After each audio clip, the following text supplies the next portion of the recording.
Bonjour à tous, je vous invite à vous abonner à cette chaîne, à aimer, à partager, à commenter ces vidéos, c'est très important. C'est une manière de nous soutenir. Merci à vous tous. Et oui, l'hôpital en crise, on connaissait cette expression depuis déjà malheureusement bien longtemps, mais aujourd'hui, plus que jamais, il semble à bout de souffle. C'est d'ailleurs l'intitulé qui a été choisi par Zone Interdite, si vous regardez un petit peu la télévision, dimanche dernier, pour revenir sur l'état de l'hôpital public en France. Je vous propose d'écouter un extrait de cette bande-annonce. J'attaque ma 100e heure. J'ai l'impression de faire de la médecine à la chaîne. Partout en France, la crise de l'hôpital connaît une ampleur inédite. Et c'est très compliqué de trouver des médecins. Notre enquête révèle des failles terribles. On n'a pas évalué son état quand il est arrivé. Et peut-être que ça l'aurait sauvé. Un patient qui meurt dans un couloir, non, c'est pas normal. Intérimaires embauchés à prix d'or. Recrutement de personnel non qualifié. J'aimerais candidater en tant qu'aide-soignante, j'ai pas le diplôme. Comment en sommes-nous arrivés là ? Si je respecte entre guillemets la loi et si l'équipe m'oblige à respecter la loi, le système ne fonctionne pas. Le combat des soignants pour sauver un système à bout de souffle, c'est dimanche dans Zone Interdite. Rendez-vous à 21h10 sur M6.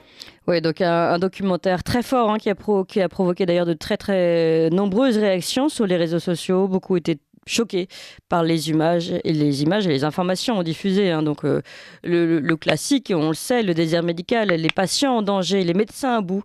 Et le documentaire revenait également sur un phénomène peu connu du grand public, en tout cas, le recours aux intérimaires, puisque entre 1998 et 2021, plus de 100 000 lits ont été supprimés. Les hôpitaux font donc appel à des intérimaires qui sont payés parfois 2 fois plus qu'un médecin interne. Et donc dans le reportage, on voit les directeurs d'hôpitaux qui expliquent que l'embauche de ces intérimaires qui se rendent disponibles rapidement reviendrait finalement financièrement à employer 4 médecins internes. Un intérimaire contre 4 médecins internes. Une enquête publiée le même jour par le journal Le Point revient également sur ce sujet, intitulée « 7 lois de François Braun sur l'intérim qui pourrait faire exploser l'hôpital ». On y apprend notamment que les effectifs de ces médecins remplaçants, intérimaires de luxe, disent-ils, n'a cessé de croître ces dernières années. Ils étaient 6 000 en 2013, ils sont plus de 12 000 en 2022. Ça, ce sont les chiffres du Conseil national de l'ordre des médecins, la CNOM. Une augmentation du recours aux intérimaires donc de 69% entre 2019 et 2022. Et donc, le gouvernement a décidé de prendre le taureau intérimaire par les cornes. Alors certes, on comprend le problème de ces intérimaires sur place dans les hôpitaux, mais on comprend également le problème, et c'est notamment ce qui est décrit dans cette enquête du Point, le problème de venir à bout de façon radicale de ces intérimaires. Alors François Braun, donc ministre de la Santé, a décidé de faire entrer en vigueur le plus vite possible, dès avril, les décrets de la loi Rist, du nom de la députée Renaissance Stéphanie Rist. Et ce décret donc est censé donner un vrai coup d'arrêt à l'intérim dans les établissements publics. Sauf que voilà, les hôpitaux déjà dans le rouge ne sont pas forcément prêts à faire face à cette main-d'œuvre en moins. Une bombe sociale, donc, selon le journaliste Marc Payet du Point, qui alerte sur ce qui risque de se passer d'ici 3 semaines. Une bombe sociale qui est prête à exploser donc dans quelques jours maintenant. Pour mieux comprendre la situation, nous sommes avec le docteur Loridan. Bonjour docteur Loridan. Bonjour Clémence. Et merci beaucoup d'être avec nous ce matin. Vous êtes chirurgien et spécialiste de la chirurgie de l'obésité, également animateur sur TV ADP. Et vous avez travaillé à l'hôpital public pendant bien longtemps avant d'avoir été mis en disponibilité. On y reviendra peut-être. Et je voulais préciser ce qui est intéressant, encore une actualité sur les chirurgiens. Il y a 53 chirurgiens dans l'hôpital du Mans qui ont présenté leur démission administrative au ministre de la Santé François Braun, eux aussi pour eux un ras-le-bol total des conditions de travail. Évidemment, tout ça va dans notre sujet. Mais pour commencer, partons de cette nouvelle information, on va dire, puisque le reste, on le sait déjà, presque. Malheureusement, les soignants sont à bout, ils travaillent trop, il y a un désert médical, les patients eux-mêmes sont en danger. Mais on apprend en plus ce système des intérimaires. Éric Loridan, est-ce que vous pouvez nous en dire un petit peu plus ? Oui, il faut savoir que j'ai été surpris de savoir il y avait à peu près 40% des effectifs soignants du secteur hospitalier public dans le pays qui étaient des intérimaires en tant que médecin remplaçant. Ça me paraissait énorme. Moi, j'en voyais quelques-uns effectivement qui venaient dans l'hôpital où je travaillais dans les Hauts-de-France, mais c'était assez anecdotique. La plupart étaient des titulaires de leur poste, mais néanmoins, il était important d'avoir ces intérimaires parce que des médecins spécialistes, on ne trouve pas sous les sabots d'un cheval. Quand on a besoin d'un médecin anesthésiste et qu'on sait qu'il y en a de moins en moins partout dans le pays, un hôpital comme celui où je travaillais avait besoin, pour fonctionner correctement, de 13 anesthésistes. Et à un moment donné, on n'était plus qu'à 6 équivalents temps plein. Donc forcément, il faut pouvoir faire appel à des intérims si on veut fonctionner, si on veut ne pas avoir de retard dans les plannings opératoires, si on veut ne pas faire perdre de chance aux patients. Maintenant, avec on va rassurer les patients qui doivent aller à l'hôpital du Mans. Ça n'a été qu'une démission administrative. Les soins sont poursuivis, bien entendu. Oui, tout à fait. Non, c'est juste pour montrer un ras-le-bol, encore une fois, des médecins dans le secteur de la santé. Pour rester sur ces intérimaires, c'est vrai que 40% sont des intérimaires. On comprend le coût énorme quand on comprend, d'après ce que j'ai expliqué tout à l'heure, que parfois ils sont payés 2 fois plus qu'un médecin interne et qu'un intérimaire reviendrait à employer 4 médecins internes.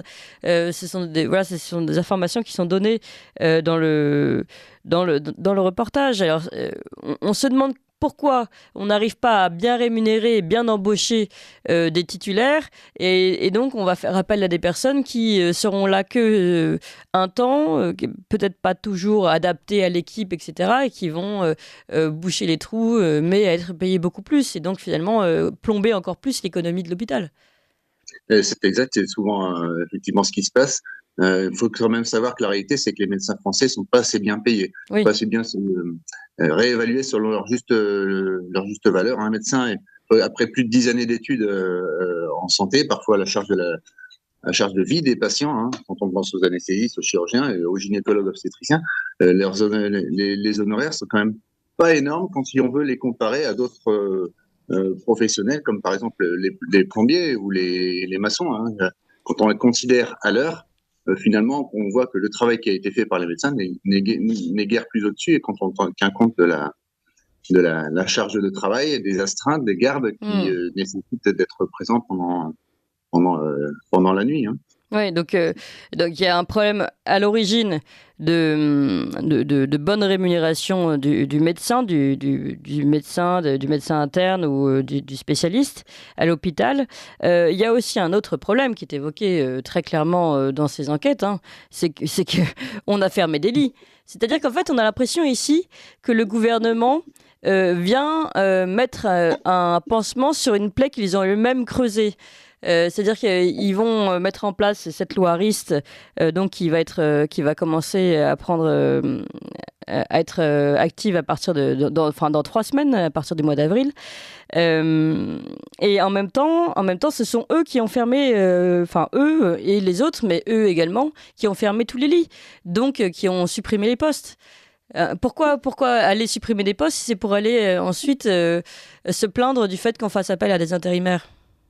J'ai l'impression que s'ils avaient voulu organiser la casse de l'hôpital, ils ne s'y prendraient pas autrement. J'ai connu la période de gloire du service hospitalier. Quand j'étais interne puis chef de clinique, les choses se passaient remarquablement bien et on avait le souci de mettre le patient en premier. Maintenant, j'ai plutôt l'impression, et ça c'est depuis la loi sur la tarification à l'acte, d'ailleurs on retrouve encore M. Castex à la commande à ce moment-là, depuis la tarification à l'acte, je me souviens d'une phrase que m'avaient dit mes professeurs à l'époque, et j'avais pas très bien compris, c'est on est en train de marchander l'hôpital public. Oui. Et ils n'étaient pas très optimistes, et je pense que l'effet, quelques décennies après, leur donne tout à fait raison. On a vu avec la crise Covid à quel point les hôpitaux étaient fragiles. On le savait déjà d'avance, parce que chaque année, quand il y a des épidémies, on est un peu débordé. Mais avec la crise Covid qui a mené un sacré coup d'arrêt aux soins dans les établissements hospitaliers, on a vu des personnels qui étaient vraiment à bout de souffle, qui avaient donné beaucoup d'eux-mêmes et qui finalement n'ont pas été très, très récompensés par leur dévouement. On a vu également qu'il y avait une suppression des lits, y compris des lits de réanimation, alors qu'on nous disait qu'on était en épidémie grave. Je pense que si on avait voulu à ce moment-là, porter préjudice à la population qui venait se faire soigner dans les hôpitaux, c'était on s'y serait pas pris autrement. Oui. Et alors on apprend, alors ce qui est intéressant, c'est qu'on voit le gouvernement utiliser des termes très durs pour dénoncer ces intérimaires. L'intérim est cannibale, disent-ils.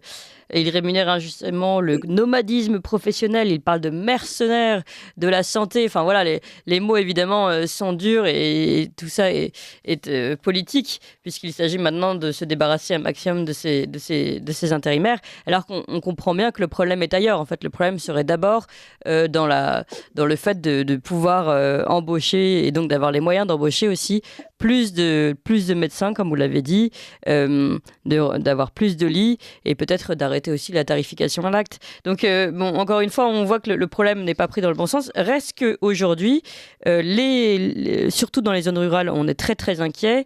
On apprend qu'une centaine de maternités, à cause de cette loi, risquent de fermer parce qu'elle marche beaucoup avec ces intérimaires et qu'il y a de quoi être très très inquiet, notamment pour nous patients, enfin pour nous Français qui pouvons tomber malades et avoir besoin d'aller aux urgences du jour au lendemain. La question est aussi de savoir pourquoi l'hôpital n'est pas glamour. Pourquoi il ne maintient pas son effectif en place. C'est pas seulement les médecins, mais aussi d'autres. Oui, les soignants, oui.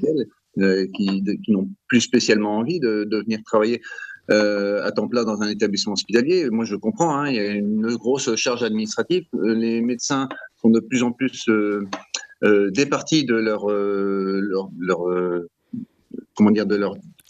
décision. C'est-à-dire que c'est surtout de l'administration qui décide du mode de fonctionnement d'un établissement hospitalier. On fait semblant de faire croire aux médecins que c'est eux qui ont décidé, alors que tout vient déjà de plus haut était déjà décidé.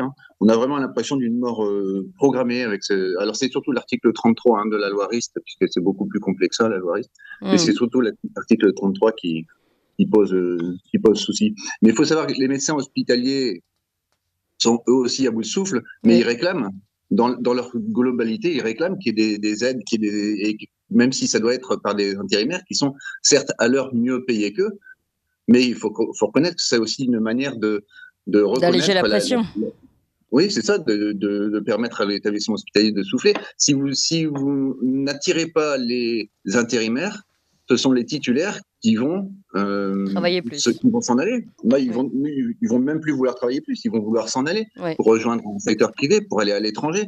Les intérimaires qui viennent en ce moment, c'est soit des personnes qui sont à temps partiel dans leur établissement hospitalier, donc qui vont faire d'autres missions ailleurs, qui arrondissent un peu leur fin de mois. Ce sont des médecins qui sont en pré-retraite, ce sont quelques médecins étrangers, mais ce sont des gens qui, jusqu'à présent, croyaient aussi à l'hôpital public. J'avoue que de moins en moins, ça donne envie. On risque d'avoir une fuite de médecins vers l'étranger ou le privé. Pour conclure et aller dans votre sens, il y a justement une suggestion de l'ARS, donc l'Agence régionale de santé, qui est de limiter à une seule semaine les congés de printemps pour le personnel hospitalier et de mettre en place des lignes de renfort d'internes, puisque évidemment avec cette absence d'intérimaires, il y a un risque supplémentaire d'épuisement des équipes. Alors voilà, donc solution en fait pour remplacer les intérimaires, toujours faire travailler plus les praticiens hospitaliers qui sont déjà à bout. Je ne suis pas sûre que ce soit franchement une bonne solution et on a de quoi être inquiet. Merci beaucoup, docteur Loridan, pour votre éclairage. Pour couronner le tout, le gouvernement français est aujourd'hui le seul au monde à refuser la réintégration des médecins non vaccinés contre la Covid-19. Alors que maintenant, on sait pertinemment que le fait d'être vacciné n'a aucun lien avec la non-transmission du virus. Tout à fait, ça a été reconnu d'ailleurs par le patron de Pfizer lui-même. Donc vous avez bien fait de le préciser, Eric Loridan, docteur chirurgien digestif et spécialiste de la chirurgie de l'obésité. Merci encore.